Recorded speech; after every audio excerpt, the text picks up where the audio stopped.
Hey you guys, what's up? Still passing time in the middle of a power cut, and you guys are like, it's all she can do in a power cut because she has no company, she's totally bored. And I'm like, yeah, of course I am. I'm doing everything in my power to work out my own salvation with fear and trembling so that I don't languish in the middle of a power cut. I have stopped gaining joy and glory and peace, just a restedness about myself with watching videos on my cell phone device during power cuts. Like, literally, it's gotten very dystopian in here. Entropy reached the end of itself. I just want electricity. I'm tired of, what's the word that I'm looking for? Makeshifting. Improving. Yes, I'm sick and tired of improvising in the middle of power cuts, thinking that I'm going to be okay. I don't want to improv power through my cell phone or a laptop if I had one. I don't want to improv power using a torch just in case, just because there is no, electrically wired source of such light. I'm sorry, I'm done pretending there's electricity the way that South Africans do. Like, you still keep on watching Netflix offline shame during power cuts. You still keep watching YouTube videos shame offline during power cuts.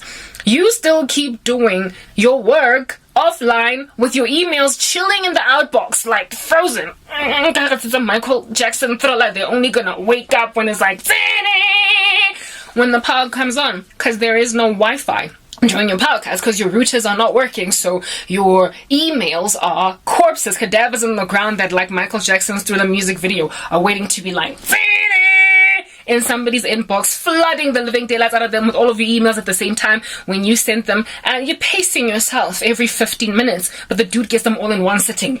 You have received a mail, and then dude be thinking you spamming him when you sent them 1 hour apart. I'm done pretending that it's okay to have 20,000 emails in an inbox, in an outbox, I'm done pretending that it's okay to watch shows offline, and you're wondering when the power's gonna come back on a small little screen when you can watch them on your chunky television. I'm weary of watching offline videos that are outdated on YouTube because of the fact that I can't check out current content. I'm done. So, it's worn me out. Literally.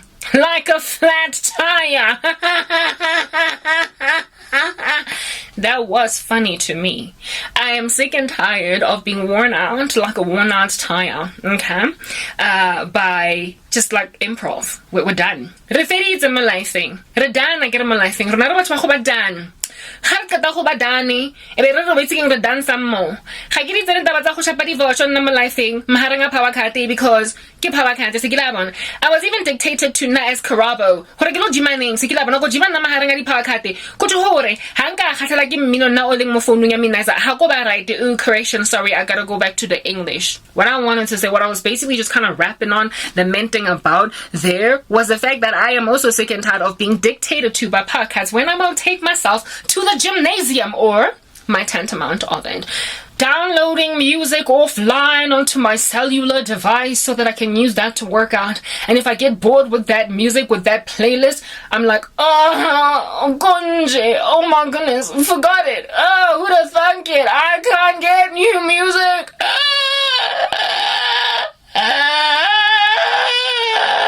Why should we have to improv? I'm exhausted with that.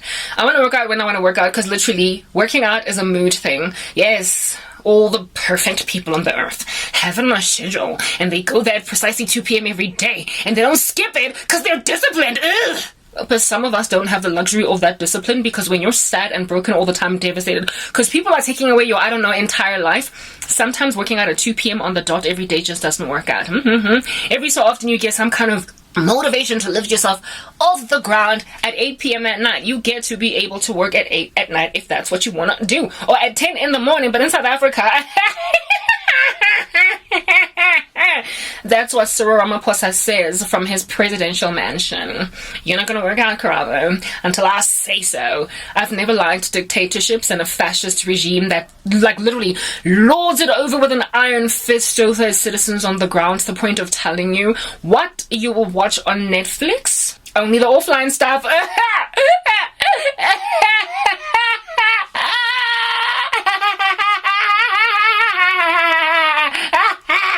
You know, the kind of people that laugh with their tongue out? That's what government officials in this country be telling us in ESCOM. They like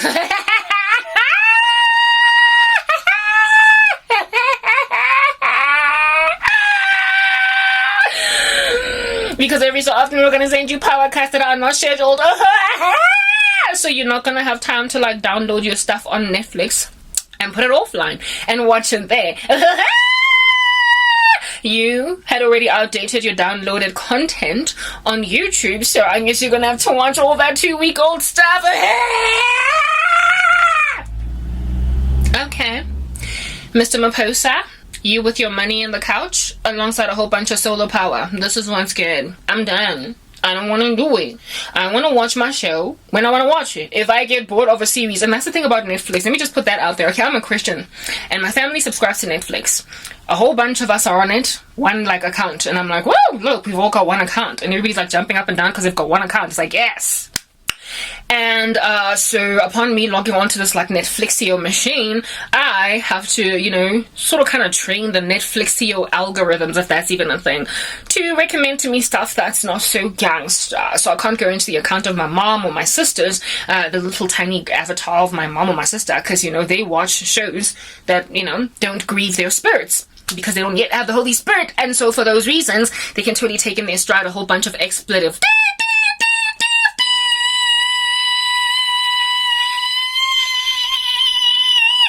For me, it's like a fireworks explosion in my ear. Can't deal, can't take it. It's literally too much.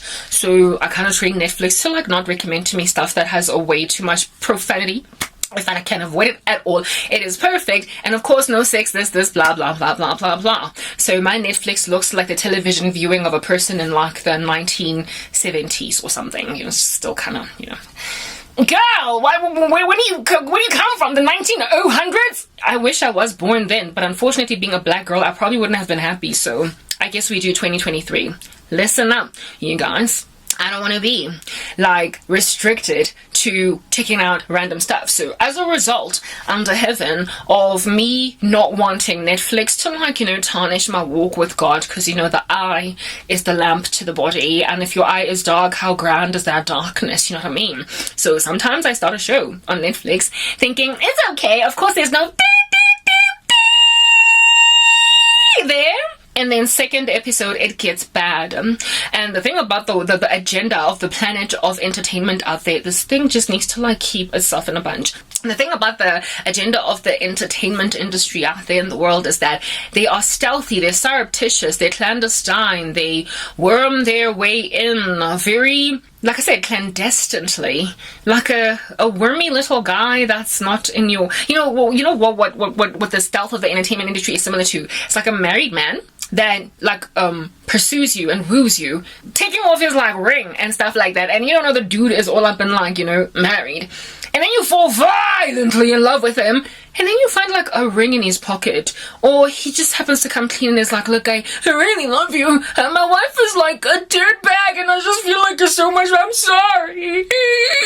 Knowing and understanding that by now he has hooked the living daylights out of you, and so it's going to be that much harder to walk out. Netflix is like a deadbeat cheating husband that way. Like first episode of like a season will be like so mild. As a Christian, you can run through it, literally sleep all night long and meditate on it, and it will not tarnish your spirit. By the time you get to the final episode of the first season, you're like, you're twitching, and you're like, okay, I'll give him a chance, goodness gracious. And then you go to season 2 and 3, and it's like, it's like, they brought in the LGBTQIA plus agenda. They brought in a whole bunch of fornication, and they brought in, hey! But by the time you get to like season 2, you're so besotted with the storyline that you struggle to click off. That's what Netflix will do to you. It throws a curveball all up in your grizzite. It is clandestine and surreptitious. It is stealthy in how it is. It's pernicious. That's Netflix. It brings all these issues into your like throat perniciously, because they know that some people are still kind of old school, living in the 1950s, but they want their audience. They want their numbers. They want them. And so they will hook you with you being besotted with characters and what's going to happen next and how this is going to end by keeping it light in the beginning, in the first few episodes of the first season or in the first season, and then they just go all awry and pear-shaped in season 2 and 3, and you find yourself getting so dirty by the end of season 5 that you can't deal. Your eyes are as good as watching porn. Next part.